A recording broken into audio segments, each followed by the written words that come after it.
What's going on, people? It's another podcast on Denmark and Marsh. I'm your boy, Dylan Denmark. That's Graham Marsh. We got a hurricane headed our way, but Graham, the big story that popped out yesterday, Montrell Johnson had knee surgeries expected week to week. We've heard anything from 4 to 6 weeks to possibly 6 to 8. Graham, I'm on the assumption that he's probably not going to be ready for the Miami game. If that's the case, your mind wanders to a lot of places because then you're relying on a lot of guys that have not picked up the slack before. Treon Webb was a freshman last year right here in our backyard from Jacksonville and Trinity Christian. He got a couple hundred yards, played in pretty much every single game, but wasn't the main guy. Then you have Ball, freshman, played good in the spring. And then after that, you have a lot of guys that really haven't picked up the slack. My mind, right when that news came out, was, oh boy, we need to go win straight from the jump, and he's one of the main pieces. Yeah, it's not a piece of news any Gator fan's happy to hear about. It could if you were to say before he got hurt, if we were to do a topic on this podcast of, okay, give me a list of guys that if they didn't play in the Miami game for whatever reason, could dictate the outcome, Montrell Johnson would be on that list. So you probably say Mertz, Wilson, Johnson, and then maybe a couple guys on defense, and that's probably about it. So he's on a short list of guys that the Gators really can't afford to not have throughout the majority of this season. It sounds like he's going to be available for the majority of the season, and it's less severe than they previously thought. When reports were first coming out that he was injured, there was concern that he might be done for the season. He might need surgery, that type of thing. And now, you know this as well as I do, Dylan, and I think a lot of people listening understand this. In college, they're real weird about injuries and give you any information so that you never have a black and white answer when somebody's injured. But to your point, everything's been 4 to 6 weeks, 6 to 8 weeks, yada, yada, yada. So I agree with you. We talked about this offline before we started the podcast that we would both be shocked if he was available to play against Miami. So that said, to get to your question you just asked me, I am, and you probably are too, kind of knowing him dating back to high school, I am a big believer in Treon Webb. Talk about an opportunity to really solidify yourself as one of the key players on this team. I mean, you assume Montrell Johnson plays the whole season and is healthy, then Treon Webb was going to come in as probably RB2, but it was going to be less of a Trevor Etienne, Montrell Johnson type of duo. It was going to be more Webb comes in when Johnson needs a spell. And then you bring in KD Daniels when you need, you bring in Jaden Ball when you need. Jaden Ball was very encouraging in the spring game. So, man, with negative news like this comes opportunity, though. I mean, how nice would it be to flip this into the positive outlook? How nice would this be if either Webb, Ball, or Daniels solidify themselves as like a back that could play a whole game and be your RB1 just fine, and then you get Montrell Johnson back, and now all of a sudden you have somebody that you believe in more than you previously thought when the season started. So that obviously remains to be seen. We're not going to know until they're on the field playing against Miami. I just think the main concern about Johnson being gone is the reps and the experience are almost zero now of who's going to play a lot. I mean, Treon Webb has the most experience out of that group, and that's not saying a lot at all. So you worry. I think running the ball is one thing, but you worry about catching passes out of the backfield, running the right routes when they're supposed to run, practicing patience, picking the right hole, kind of knowing what to do within the offense, and then pass protection is a big deal. Typically, guys don't have a lot of experience, struggle a lot in pass pro. So those are the areas of concern, in my opinion, for not having Montrell Johnson game one. My mind kind of, just thinking about this through, in the NFL, if a running back gets hurt, it's like, it's a big deal, but it's really not as big. Just because, you see so many guys rotate and go in and out. And, unless you're like a Derrick Henry, those guys rotatable. In college, those guys rotate, but they're much more of a significant piece to the offense. I just wonder, I'm thinking worst case scenario if he can't play against Miami, Sanford, and Texas A&M, because before this injury, I was going to bring up the topic: how does Florida have one loss going into the Georgia game? How does that, like, what are the pieces that has to happen for that to for that to go well? And Johnson is the main piece. One of them. It's him and it's Eugene Wilson. It's Trey on the outside having big plays, having home run hits, and it's Montrell Johnson having a consistent 4 or 5 yards per carry every single game. Now that if he's not available, I still think Treyon Webb can be that piece and Ball can be part of that. But like you said, like, you don't know, because in camp, like the NFL, you see these guys every day in camp. You were at Jags practice yesterday. You see them every single play, so you can get intel. Okay, this guy's good. This guy's not. In college, it's like, okay, we get 10 minutes, and then like that's it. Like, we're not seeing them in 11 on 11. We see them in a couple of drills, and that's it. That's kind of what makes college so not special, but different. But it's not something that I don't know. When you first heard the news, I felt like spooked. I was like, this is really bad. And then the more I think about it, I'm like, this could be a lot worse. Yeah. It definitely could be a lot worse because his injury could be a lot worse, right? I mean, if he was done for the season, this would be a totally different conversation versus how do they kind of navigate the waters for a couple of games before they get him back. It's a good question on how does Florida end up being just one loss before the Georgia game. When you said that, I wanted to just pull. Obviously, we know the schedule, but I wanted to just pull it up and kind of refresh my mind. Yeah, I mean the stretch, I would say, up until the UCF game, not counting Sanford. So Miami, Texas A&M, at Mississippi State, and UCF in the Swamp. The way that you go one loss is you win all those games. Counting the Sanford game, you'd be 5-0. Because to me, if they're only going to be one loss team, you kind of have to dedicate that loss to Tennessee in Knoxville. I find it, I don't want to be negative, and I know Florida has had Tennessee's number, but that's the game that I would not count on the Gators winning at this point in time. So without Johnson, to answer your question, there's two ways you could possibly go 5-0 through that stretch. A, you have one of Webb, Baugh, or Daniels just really pop. And, they were a hidden gem this whole time. They come in the game when they're RB1 and they're the workhorse, they become something that Gator fans and Billy Napier alike probably didn't even know they had. Or this means that they reshaped the offense a little bit. They're probably going to throw the ball a little bit more than they planned on doing, and that works out well for them.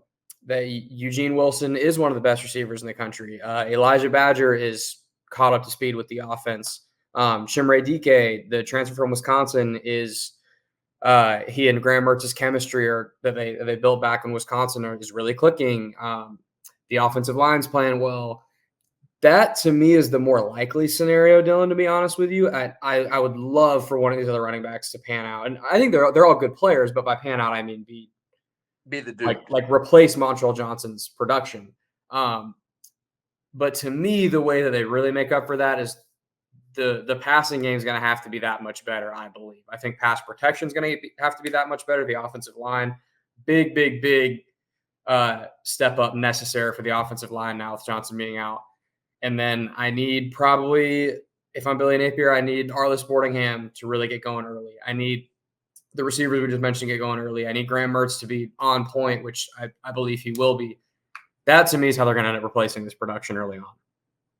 Yeah, you mentioned the receivers. Badger, I've read a couple of stories from, I think it's like Graham Hall and Jacob Brunder and all those guys. They're not expected to have Badger as a starter. He's not one right now because he's still learning the offense. He's a guy that's probably not going to get quite up to speed week 1, week 2, week 3. But once you get to the UCF game and after the UCF game, that's a guy for Florida's offense to take that next step. I think he's got to be that guy waiting in line to take, to have those to have 6-7 catches in a game, have the ability to. Trey Wilson have the ability to be in the quick game and take a bubble, take a slant, and instead of making it a 7-10 yard play, make it a 25, 30 yard play. Those are the guys that, have with Montrell Johnson being out, those are the guys on the outside to step up, because you can replace your run game with a quick game on the outside. And then it's just, how the defense adjusts from there with your slant, going bubble, going screen. So seeing that from Badger, I didn't, because I kind of expected him to, be a dude. We talked about this last week, be a dude that could step up and perform and come up out of nowhere. It doesn't seem like that's going to be the case, at least for him. That doesn't mean somebody else is going to pick it up, but it doesn't seem like Badger's going to be the guy in the first probably month of the season. Yeah, from everything I've read and looked at, and just based on kind of, Billy Napier's obviously not said this directly, but just kind of getting the vibes of what he said throughout camp so far and in media days and that type of thing before that. What, if I had to predict right now, what I think is going to happen there is I think, first down coming out of the game or to start the game, you're probably going to have a 3 receiver set in the game. And it's that those 3 receivers to start are probably going to be Eugene Wilson, Chimere Dike, and Khalil Jackson to start the season. And more than likely, over time, like you said, like week 4, week 5, week 6, around there, in a perfect world, if he's really coming on, Elijah Badger will take Khalil Jackson's spot, because the ceiling is higher with Elijah Badger, but Khalil Jackson right now, the floor is higher because he just knows what he's doing. He's been in the offense for longer.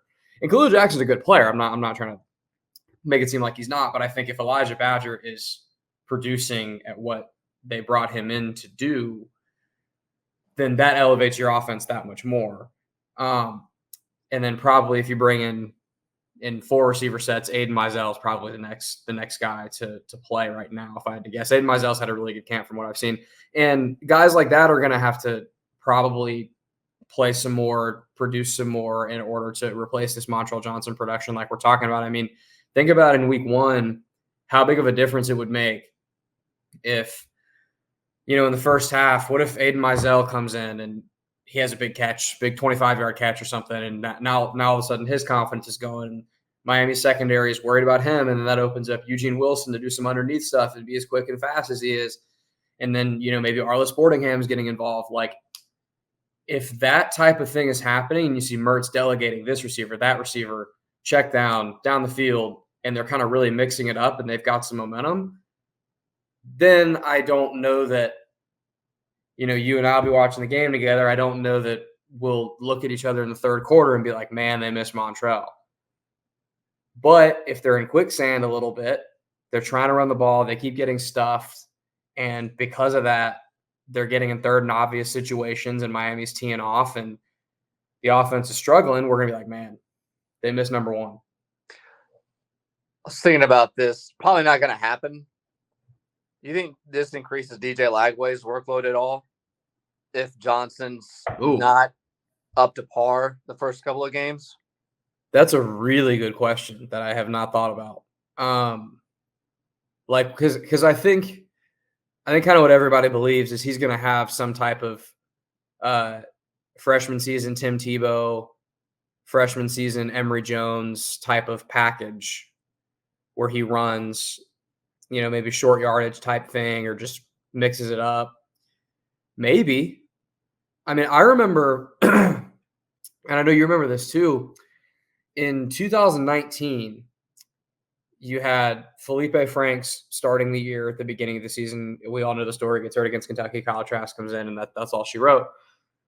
But everybody remembers how much that team struggled to run the ball. And the one thing that would really change things was when Emory Jones would come in and having that extra run threat and changing the numbers game for the defense. That would be the only time they'd ever run the ball effectively. Now, of course, Emory at that time wasn't a good thrower of the ball, so a lot of times it would kind of screw up the rhythm that the offense had just throwing it with Kyle Trask. But it was the one time they could run the ball somewhat effectively. So that's a really good point you bring up. I mean, what if, under the assumption that Webb and Baugh and Daniels are not quite the overall back that Johnson is, but you need to creatively get the running game still going. I mean, I think I probably speak for both of us that if they don't run the ball at least a little bit effectively, they're not beating Miami week 1. I think we probably both agree there, regardless of who's running the ball. So that could be really interesting. Maybe DJ Lagway does get in a little bit more, and just having that read option threat and having somebody else that could maybe keep the ball and get around to the other side of the field. And maybe you turn 2 to 3 yard pickups into 6 or 7 yard pickups because you're making the defense hesitate just that half a second more. That's a good call on your part. I would hope so. I think Billy Napier, especially against Miami, because he has to win that game, should exhaust all resources. You've got this 5-star quarterback. He's an incredible athlete. You know what he's capable of doing. Why would you not use him, to your point? I mean, I was kind of the assumption going into the season that, you're probably going to start him playing 3rd and short, 4th and short, goal line. I wonder if Johnson doesn't play and you don't have a run game, if it's just now it's an automatic. Now it's DJ Lagway, it's 3rd and 3 or less, 3rd and 4 and less. Go in there, make something happen. Run an RPO and see what you can do, because Miami's a must-win game. We all know this. You can't go out the gate 0-1, and you don't know what the season's going to go on from there. I wonder if Lagway, if it's going to be something of that case where it's just all hands on deck.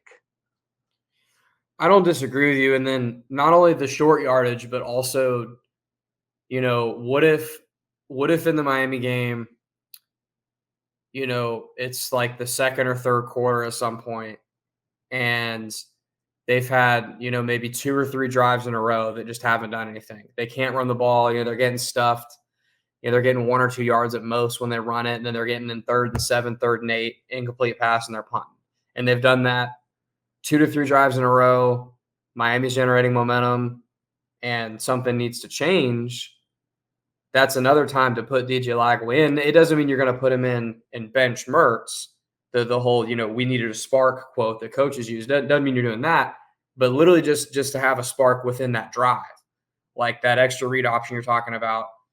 DJ Lagway was a 5-star quarterback for a reason. I would have faith in them letting him throw the ball in that circumstance, especially if it's either a shot down the field, which you don't have to think much. You just throw it deep, or something simple, just an RPO or something, and let him be a 5-star athlete. That's not a bad idea. I didn't even think about DJ Lagway coming into this equation, but you've given me a lot extra to think about now that you bring that up. Yeah, if all else, obviously we hope he can play. I don't think this affects Graham Mertz that much. I don't think so either. I think that he's still going to be the same kind of guy. I don't think he's going to, change his game much. The only question is something that Florida didn't do it all last year, and a lot of people have talked about going into the season is, is Florida going to have that ability of that deep threat? Yeah. Is Florida now, are the teams that play them, are they going to load the box now if Florida doesn't have a run game? Are you going to double Eugene Wilson? Because everybody kind of expecting him to be the number 1 guy, and there's a huge drop off between him and then the number 2 guy. I think Graham Mertz is still going to be the same guy regardless if Johnson's there or not. Yeah, and I think in terms of the Lagway stuff, like it speaks to how productive Graham Mertz was last year, that you had a team that overall wasn't even good enough to make a bowl game. You have a coach on the hot seat, and you brought in the Gatorade Player of the Year quarterback, one of the best high school players in the entire country, to come be your next guy at QB, presumably next season. And there's not really much of a conversation at all right now of DJ Lagway unseating Graham Mertz. Not really at all. It's like, now, look, if they start out poorly and lose 3 or 4 games and things look bad, then obviously that's a different conversation. But in camp, not a single person that is like really understanding what's going on is asking if DJ Lagway might take the starting quarterback job. So that just speaks to, and I know that's not what you were saying, but that just speaks to how productive Mertz was last season. And I agree with you that I don't know if impacts Mertz that much, particularly if one of the other backs can at least be somewhat productive. I would tend to think in a realistic world, here's how I think this is going to go against Miami, and then however many more games Montrell doesn't play. I think Trayon Webb is going to be your RB1, but he won't get the same lion's share of the carries that Montrell would have. He'll play probably 60-70% of the snaps, and then you're going to have a pretty healthy dose of Jaden Ball and KD Daniels. I'm kind of curious to see who would come in second. After that, I think those two are kind of gridlocked at RB2 right now, and whatever is happening in camp will probably dictate who becomes the second guy in that group. But I tend to think that if the offensive line is at least serviceable, then those guys are going to run the ball pretty well. And I think you and I will probably look at each other during the game and say, damn, like, they may not be Montrell Johnson, but these guys can carry the rock. Like, these guys were 4-star recruits for a reason. Like, Trayon Webb was a highly desired recruit for a reason. He was going to go play with Lincoln Riley at Oklahoma before he ended up committing to Florida instead a couple years back. Like, this guy is a good back, right? And this is the opportunity for him to show that. Where I'm concerned and where this might affect Mertz, like we talked about earlier in the show, is I'm concerned about probably the number one thing I'm concerned about is pass protection for the backs. That's the number one thing that young running backs struggle with. I mean, you saw last year's, for as good as he was carrying the ball and catching the ball, Trevor Etienne struggled with that. And, of course, a bunch of Gator fans that were upset when he transferred were pulling all the clips. So it was pretty easy to find, but they would put this big compilation of him missing a bunch of pass protections and getting Mertz killed. That's where I'm a little bit worried about these young guys. Montrell Johnson's very good in pass pro. I'm a little concerned because I already think Miami's defensive line outmatches Florida's offensive line just a little bit, and that scares me. It's 3rd and 4. Mertz just needs an extra half a second to a second, and Jaden Ball misses a block and middle linebacker comes on a blitz and kills Mertz. That's the kind of stuff I'm a little bit concerned about. Graham, can we talk about this 100-meter dash that happened a couple hours ago? Yeah, can Noah Lyles tote the rock for the Gators a little bit? Man, I don't know why. I had so much angst. Like, I was on the edge of my seat before it started because I thought the Jamaican was going to win, Thompson, because he had ran the fastest going into the race. Then the race goes, and then they got to the finish line. I had no idea who won. I thought Thompson got him by a hair. It looked like he won watching it. Yeah, because it looked like his foot crossed first. Yeah. That's probably the best, not the best race, probably the best finish that I can remember. The best race is always going to be that 2012 100-meter dash when you had 5 of the fastest 100-meter guys that have ever ran in the same race, and they all ran right next to each other with Usain Bolt, Justin Gatlin, Tyson Gay, Johan Blake, and there was another Jamaican, Safa. That's always going to be, I think, the number one race. But this one, man, that was wild to watch and see Noah Lyles. And finally, America's back number one in the 100-meter dash. Jamaica's owned it. There was an Italian that won it in 21 for the 2020 Olympics. I was very excited that USA had 2 medals in the 100-meter dash. Does the University of Florida get to claim Noah Lyles? No, because he didn't run for them. Yeah, but he's from Gainesville, was committed before he went pro. If he had gone to college, he'd have gone and ran for Coach Mouse. I mean, I probably agree with you, but if someone does, I'm not mad at him. Yeah, I mean, now if I was like a Florida State fan and a Gator fan I'd be like, hell no. But yeah, right.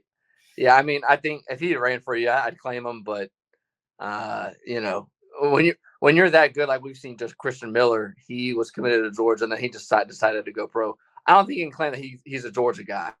I think he's one of those guys that just is going to be really good. I think Noah Lyles is going to be the same. You talk about how good. We always have this debate of athletes are always they used to be really, really good. We talk about the dream team was so good, and basketball was better back then, and football and yada yada yada. In track, the final that just happened, I talked about the 2012. Third place was 988, I think, in 2012. This race had the fastest 100-meter final for 4th, 5th, 6th, 7th, and 8th ever for that place in the 100-meter final. And these guys are they're just getting better and better. I know most people don't care, but all right, I'm done talking about it. What's the most entertaining track and field Olympic event to watch? Is it the 100-meter final? I think it probably is. It's the most talked about. I don't know if it's the most entertaining. The only negative to it is how short it is. Yes, 10 seconds. It's just like you hype it up for so long, when they're introducing people and they're leading up to it and whatever during the final, like they go to commercial 1,500 times before you get to watch it, and it takes forever, and you talk about it, and then in 10 seconds it's over. Now you had a little bit of extended drama this year because the Jamaican guy thought that he had won, and I thought that he won, like we were just talking about. And turns out Noah Lyles did. But track and field is my favorite thing to watch in the Olympics. Probably track and field, then gymnastics. No, track and field, then basketball, then gymnastics, probably, then swimming. I don't know why I've watched. The second most thing I've watched is the beach volleyball. Like I haven't really watched anything else really other than track, beach volleyball. The 100-meter, the thing with the 100-meter is everybody always remembers it. Like you can say an Olympics and they remember the 100-meter. Nobody really remembers any other event really. Like nobody remembers the 4x1, the 200, the 400, or any other event. You always remember the 100-meter. Everyone remembers Usain Bolt 9.58 winning the 100 in 2008. But like to your point, Usain Bolt won and set the record that same year for the 200. And most people don't even know that. Yeah. Because no one cares. Like, all right, the 100's over. We're good. Or the 4x1 in 2012 was the greatest 4x1 ever. And nobody really, most people don't remember because it was, it's just an afterthought. So now Noah Lyles is trying to be the first person to go double up the 1 and 2. Which he, by the way, has a really good chance to break Bolt's 1919 record. He ran 1931 2 years ago. He's the fastest American to do it. And then USA should bring home the gold for the 4x1. And then he's trying to also run the 4x4 at the end. So he's trying to get the 4 golds, which, in my opinion, I don't think you should run that 4x4 at the end because by the time, number one, you're gassed. And number two, it's not like he's one of the best 400 runners. There's so many good guys for Team USA that can run that 400. But you know how it is. You got to pump up the ratings, and you want to be talked about. So if you think that you can get the gold, even with him being gassed running that 4x4, he's probably going to do that. Is Grant Holloway on the 4x4 team? No. I think he just does the 110 hurdles, and that's it. Because he ran the 4x4 for the Gators. Obviously, it's a much different scale, but I figured he would just be doing the hurdles. But I was just curious because he was the anchor leg for the Gators in the 4x4. Yeah, obviously, again, college, the level competition is far different. But yeah, college, Grant Holloway did the long jump, and this is the national championship. He did the long jump, the 110 hurdle, ran the third leg for the 4x1, and he did the 4x4. Yeah, I don't think Grant Holloway can split a 44 or something. So there's that. Graham, are you hunkered down for this hurricane that's about to come? No. Cut the grass. I don't have any grass. So when you live on the second floor of an apartment complex, you don't got to worry about cutting the grass. Yeah. Dude. So I was at a golf tournament yesterday. I was playing, and we get that email from our boss about the storm. I'm like, what in the world? I'm like, what is this for? And then I wake up this morning, I check the weather. I'm like, yeah, we're probably not gonna practice tomorrow. Everything's probably gonna be closed. It's gonna rain. Yeah, it gonna rain. It's funny how we're from Florida and it's just like the weather's just hurricane. If it's not a category 5 coming directly at us, we're just like, man, it's just not a thunderstorm. I saw an Instagram reel of this guy, like he was doing like a bit of like someone describing a hurricane to a Floridian. And it was like someone from a different state, like, yeah, there's a big storm coming through. Like, you probably need to like hunker down, get safe, whatever. Like, it's a tropical storm. And the Floridian's like, tropical storm? That's just rain with a name. Yeah, we call that Tuesday. Right. Yeah. A tropical storm is nothing. I mean, because you're a native Floridian as well, growing up in Florida with all these hurricanes, man, like, I don't get worried about anything until I hear about Cat 3. Yeah. And then I'm worried about like property damage and stuff. And then it's then not until a Cat 4 that I'm worried for like myself. Yes. Like a Cat 4 or 5, I'm like, all right, it's probably a decent idea to like explore being physically elsewhere while this thing hits. But anything 3 and below, I'm like, whatever, man. That's Wednesday. Yeah. I cut the grass yesterday, like just normal, because you got that St. Augustine grass. You got St. Augustine grass. You got to cut it high, cut it often. If you didn't know. But if you're Louisiana State University, you can't play in a tropical storm. This is true. It's really insane. True. This is true. We can't talk about this on a Gator podcast without giving a dig at LSU for that. I feel like a lot of Gator fans are going to appreciate that. Yeah, hopefully everybody's down safe in Tampa right now, because this is recording Sunday night. I'm not too worried about it. I don't think we're going to lose power. It's just the flooding that's going to happen elsewhere. As Hacker says, we're in the armpit, so we kind of avoid all that. I've never heard anybody say armpit. In every hurricane season, Hacker always find a way to mention the armpit of the state of Florida. He's so special, man. He's so special. But it wouldn't when a tropical storm or a low cat hurricane is coming through, that's the telltale sign that football is back. Yeah, I'm glad this is the hurricane that's happening now, and not in 4 weeks. Can you imagine if like Florida Miami potentially had to be moved, if they had to move it to noon for Miami to get out of there? Miami's can take a bus, but I'm glad that this isn't an implication yet. I was gonna say, hey man, don't speak it into existence. There's still time for another storm to brew over there in the Atlantic, brother. Yeah, hopefully not.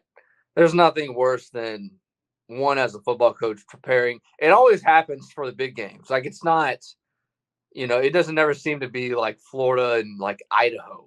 It was Florida LSU. It's Florida, all these big games that you have so much attention toward. And it's never the games where you're just like, whatever, man. Just give them a check and just go on with your day.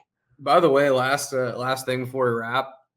Speaking of that game, that hurricane game that season, that's the last time Florida beat it. No, that's not true. That's not the last time Florida beat LSU. Florida beat LSU the season after, or 2 seasons after Dan Mullen's first year. Yeah, that was the last time Florida beat LSU in 2018. Yeah, that is the last time. That hurricane game is the last time that Florida won in Death Valley. Yeah, that was running back Geis. Darius Geis, yep. Darius Geis. Who was got stopped at the one? Who was the quarterback for that team? Was it? It wasn't Edling, was it? Danny Edling? It was Danny Edling for LSU, okay. Yeah. And Austin Appleby was playing for the Gators. Jeez. See that big touchdown to Tyree Cleveland? Remember that? Yeah, the heave to Cleve. Yeah. The heave to Cleve was Tennessee. Yeah, what a time to be alive, man. Appleby and Del Rio and all these quarterbacks dicing it up. Oh, boy. All right, Graham, I'm done. Hopefully everybody stays safe during this hurricane, and we'll drop this probably Monday sometime, and we'll give y'all an episode sometime later this week. Yes, sir. All right. See y'all.